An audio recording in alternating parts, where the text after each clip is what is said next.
The first 2024 presidential debate is just 4 days away. We'll set the stage. Detroit City Clerk Janice Winfrey on changes to vote count procedures this time around. And another local community coping with the aftermath of a mass shooting.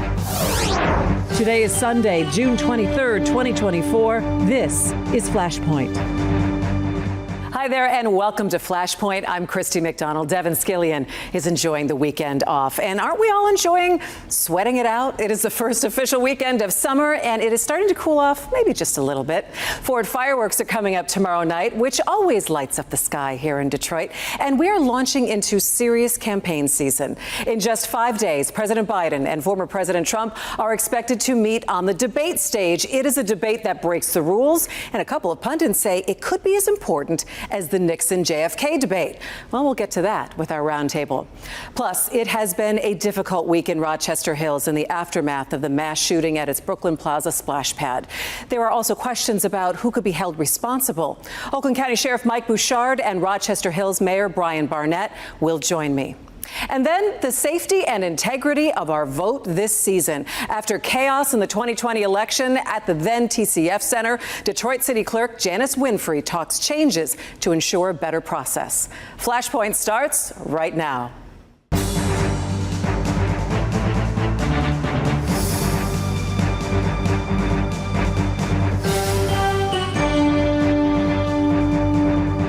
Let's start with talking the presidential debate with two people I definitely love to spar with. Say hello to Nolan Finley, the editorial page editor of the Detroit News, and of course, Stephen Henderson, WDET, Bridge Detroit, Detroit Public Television. Is there anything else you want to add to the list? I deliver pizzas sometimes on the weekend. Just keeping you honest. All right, this is an Easter egg for about 25 people right now. All right, we're going to start with the debate, which is A, a rule breaker, and B, the two of you, if you don't want me to roll the tape back, both said it was never going to happen. We are a week don't do that. out. We are a week out from this. Are you surprised, Nolan? Canceled. It hasn't been canceled yet. That this is still on. I am, because I thought that given the difficulty in negotiating a debate contract under normal circumstances, that this one would never get by. There were a lot of conditions put on it, many of which I'm surprised the Trump team agreed to, but they seemed determined to get a debate in even before the nominating conventions, which is a completely break from protocol. And so much time until the election. Right. So, I mean, I think that's part of it, right? If you don't do well here, you got a long time to make up and have people see other things like the conventions. And say, oh, that happened back in June. Right. Don't worry about that. It doesn't really matter. In some ways, it could be that both sides see that there's very little to lose by doing it, and there would be a lot to lose by saying that you won't do it, because then you'd seem like you were scared of something or avoiding something. It's low stakes. Is it disappointing, though, that now we've started to pit media outlets against each other again, gone away from the debate commission, and this sets up a dangerous road? I think that was a terrible decision, because that debate commission gave credibility to this process. I mean, we've all negotiated debates, the three of us in particular, and you know how it is. Each side trying to get an advantage, trying to get an edge in the staging, in the moderators, etc. The debate commission kept that honest, and so I don't think it's a service to the process to bypass it. We were in some sweaty rooms during a gubernatorial debate as well. They can never get the top right with those things. You know, but when you think about then how this sets up, even maybe trying to get debates on the state level, what do you think? Well, I mean, I think again, this hands the networks and the candidates more power than I think they should have, right? This is supposed to be about the people, and there should be some public interest involved, and it's hard to find that in all of this. This is a show. It's a show for the candidates. It's a show for the networks that will carry them, and the people get lost in that. I do think that people deserve to see a reasonable debate between two candidates for any office about what they would do. We had that for a long time. People didn't love it, but this is not going to do them better. It's not going to serve them better. So let's say that we're going to be getting a reasonable debate between two candidates next Thursday. Some pundits have called this the most important presidential debate since Nixon, JFK. Is that ridiculous or spot on?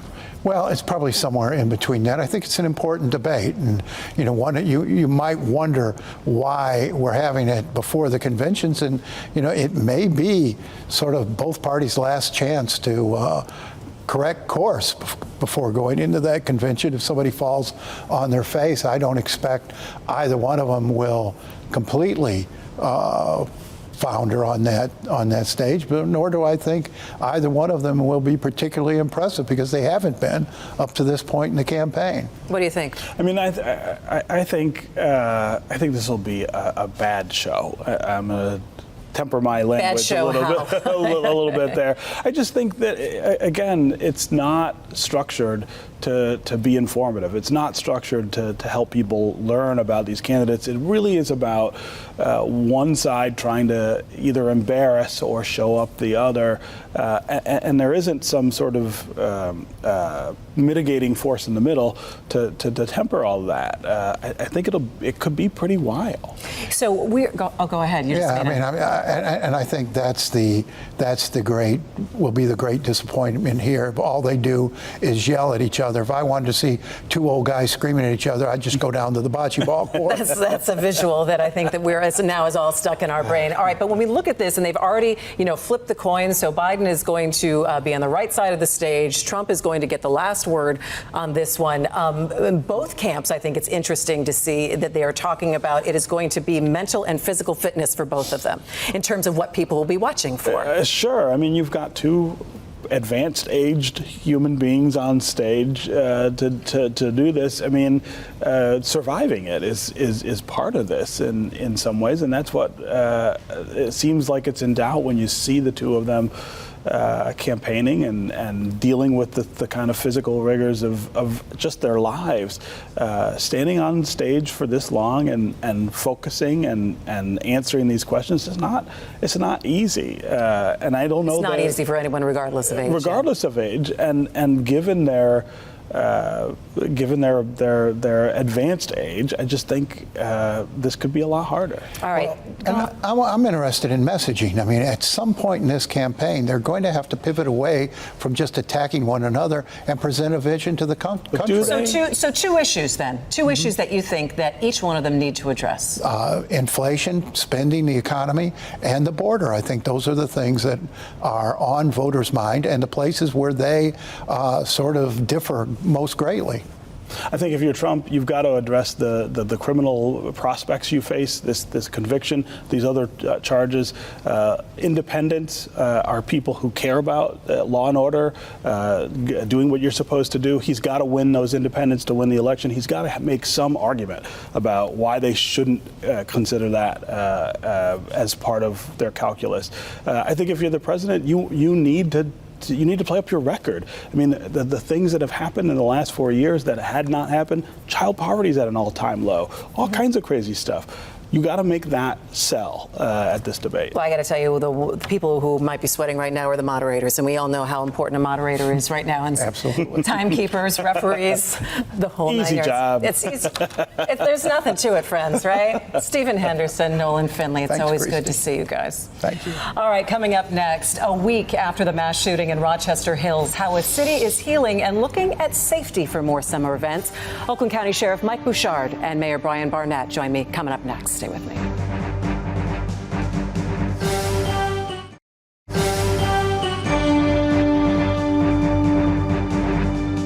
Welcome back. It has been a difficult week in Rochester Hills after the mass shooting at the Brooklands Plaza splash pad back on June 15th. For people who lived through it, the unsafe feeling that the worst can happen at any time.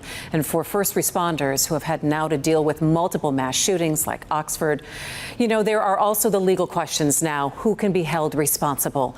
Joining me now by Zoom, Oakland County Sheriff Mike Bouchard and Rochester Hills Mayor Brian Barnett. Thanks to both of you for being with me. Mayor Barnett, if I could start with you. Give us a sense of how the community's doing and maybe how many people have really started to take advantage of the mental health help that the city has been offering this last week. Yeah. Well, thanks for having me. It was a gut punch to our community and a wave of emotions that follows a situation like that. All of them, from immense sadness to anger to now, obviously you start to see the people come together and the residents supporting each other. That's been a really positive as of late. The appropriately scrubbed and verified GoFundMes have been doing very, very well. There have been all sorts of shows of support in the neighborhood itself, including support of the local businesses that the residents put together there. The mental health aspect, we stood up a resource center at our Department of Public Services with free counseling every day. Dozens of people have come to that center to receive support. So we are going to keep standing with that neighborhood and our community as they recover. And it's nice to see our residents availing themselves of the help. And we're appreciative of all the organizations that have stepped in at this critical time for our city. Yeah, it has been quite a week. Sheriff Bouchard, we always ask, why does something like this happen? Are you, any closer investigative-wise to some of those answers? So far, the devices that we've been able to exploit have not yielded any insight into that. We got nothing that was an insight into that off of his cell phone. We're continuing that process. My computer crimes unit and other evidence folks are working through that methodically. But at this point, we don't have any manifesto, so to speak, or any kind of thing that gives us that window. I think it's also interesting, too, that people are asking who can be held responsible for this. And this has had everyone talking about the new red flag laws that we have in Michigan, where it is a tool that people can use if they are concerned with people with mental health issues to temporarily take away access to firearms. But there is nothing, and I know you're not a prosecutor in this, but there is nothing in that law that says that people are bound to use that possibility. Is there?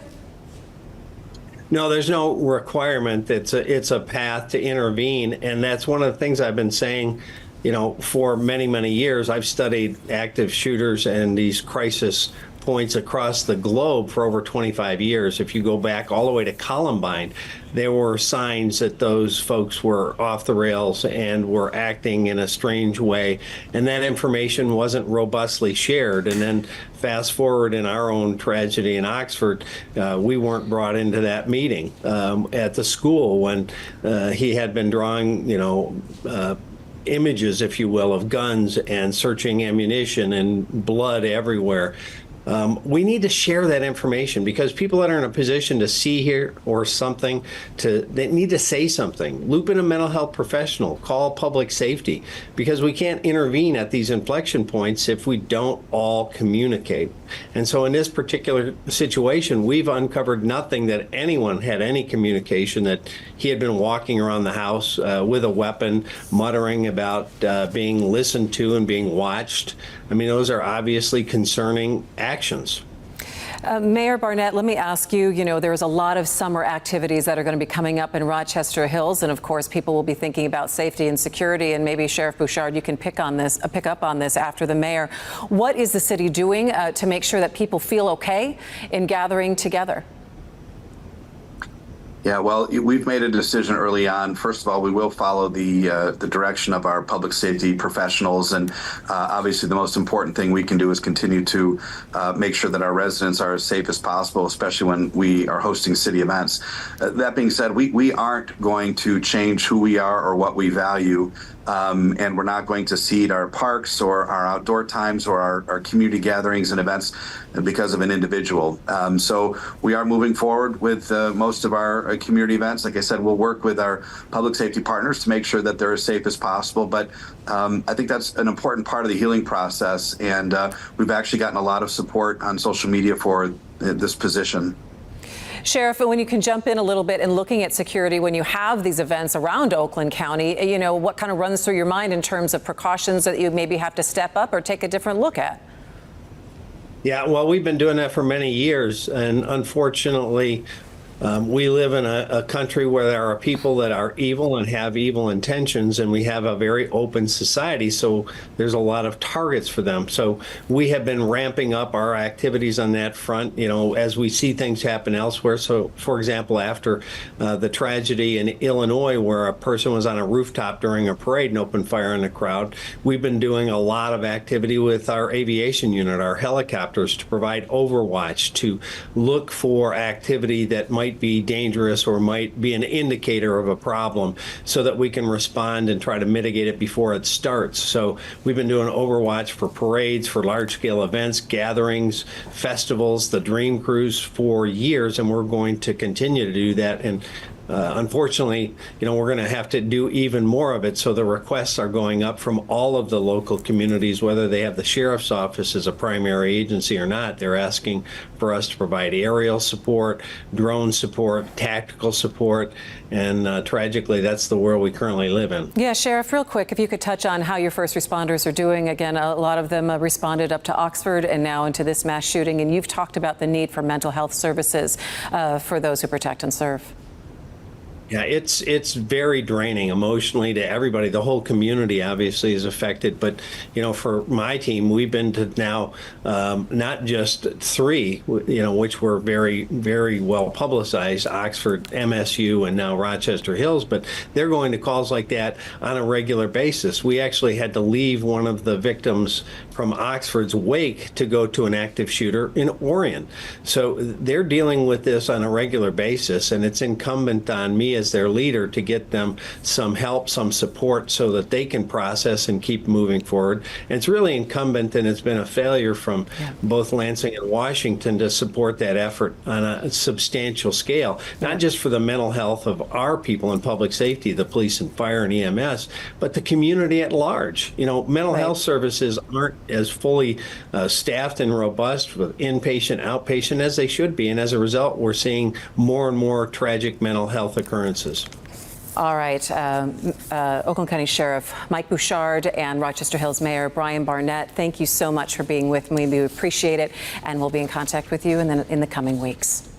All right, well, coming up next, Election Night 2024, all eyes on Michigan and Detroit, the new safeguards in place to stop potential chaos and protect the integrity of the vote. Detroit City Clerk Janice Winfrey joins me at the desk.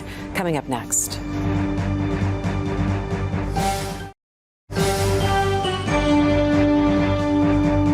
Welcome back. As we move towards the August primary and elections in November, we know people will be watching Michigan, a critical swing state, for results. And there are changes in place to make sure the voting process is smooth and accurate statewide and here in Detroit. With me now is Detroit City Clerk Janice Winfrey to talk about some of the changes. Janice, it's good to see you. Thank you. Good to see you as always. Yeah, so we have over 500,000 registered voters in the city of Detroit, and now we have no reason absentee. We're going to have early in-person voting as well. Give us a sense of how voting has changed in the city in terms of preference for what people like. Yeah, well, voting has changed in the state of Michigan since 2022. We've had so many new initiatives. We now have early voting. It's mandatory that municipalities have drop boxes now. Not always the case. Detroit have had drop boxes for several years, but now it's mandatory that we all have drop boxes. So we have 35 drop boxes. We also have a permanent voters list, ballot list. So in other words, you can request a ballot one time and then you will get it for every election moving forward. That's our permanent absentee voter list. And so, it's a lot. We have a lot more in terms of security as we pre-process now. We didn't have pre-processing before. Yeah, talk about some of the changes there in terms of the sorting of the absentee ballots as well. You have something new. Yeah, we have Reliable. So we've invested in the process because we want to ensure that our voters get their ballots in a timely manner. And you may remember in 2020 when the United States Post Office says we can't guarantee the delivery of ballots on time. And we're like, really? And we can help with that. So we've invested in this technology called Reliable. And it's an absentee voter system that assists clerks to get the mail out. So it receives the mail and it sends the mail out and it sorts it and it just makes it easier. It also streamlines it. Streamlines and more efficient. It's more efficient because it's you don't have a human error involved in that process. Talk about the number of days now for in-person early voting that we're going to be having for the primary and then for the general election. So the state says that we have to have at least 9 days of early voting. In the city of Detroit, for the primary, we will have 9 days of early voting. But in November, for the general election, we're going to have 14 consecutive days of early voting. Saturdays and Sundays, too. Saturdays and Sundays, 9 to 5. That's important because we know in Detroit that we're ready for early voting. We help prep that legislation, if you will. But the thing about it is, it's not effective if we don't use it, right?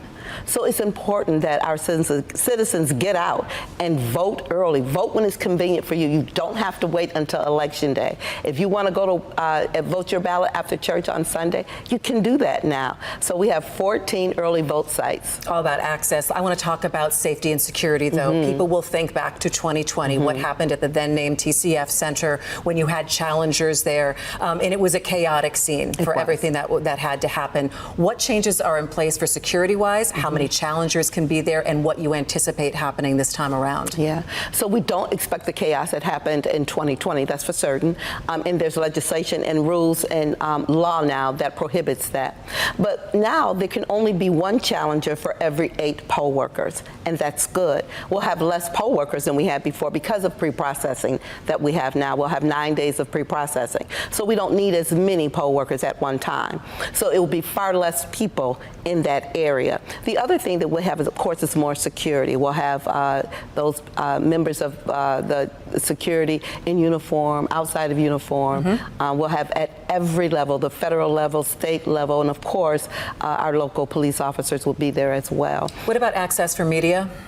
The same thing will apply for anyone that's in the pre-processing area or in the processing area on Election Day. That's poll watchers, challengers, the media. You all have to sign in now electronically, and you have to sign an oath. And that oath says that while you're in that area, you will abide by the Michigan election laws, or you will be asked to leave. So many times that we're looking and waiting for results, and you are working as hard as you can. What can you say about the timeliness of results that we could see in November? Yeah, because of pre-processing, we have 9 days to open the ballots and stack them up. So we could be seeing something that very quickly.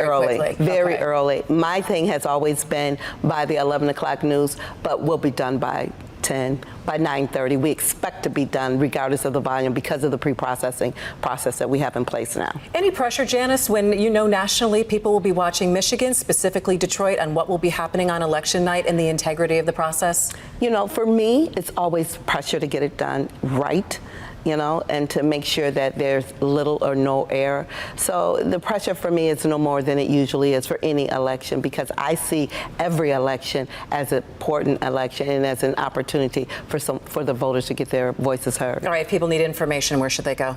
They should call us. They can call 313-876-0880. They can call 313-876-0991. They can also go on our website, detroitmi.gov/elections. All right, Detroit City Clerk Janice Winfrey, thanks so much for being with me today. Absolutely. All right, and that is going to do it for Flashpoint this week. Want to remind you to pull up a chair tomorrow night, either along the Detroit riverfront or right here at home on Local 4. It is the Ford Fireworks, one of the best events of the year in our city, and you can start watching with us at 8 p.m. with our Ford Fireworks special, and then when the sun goes down, the skies will light up.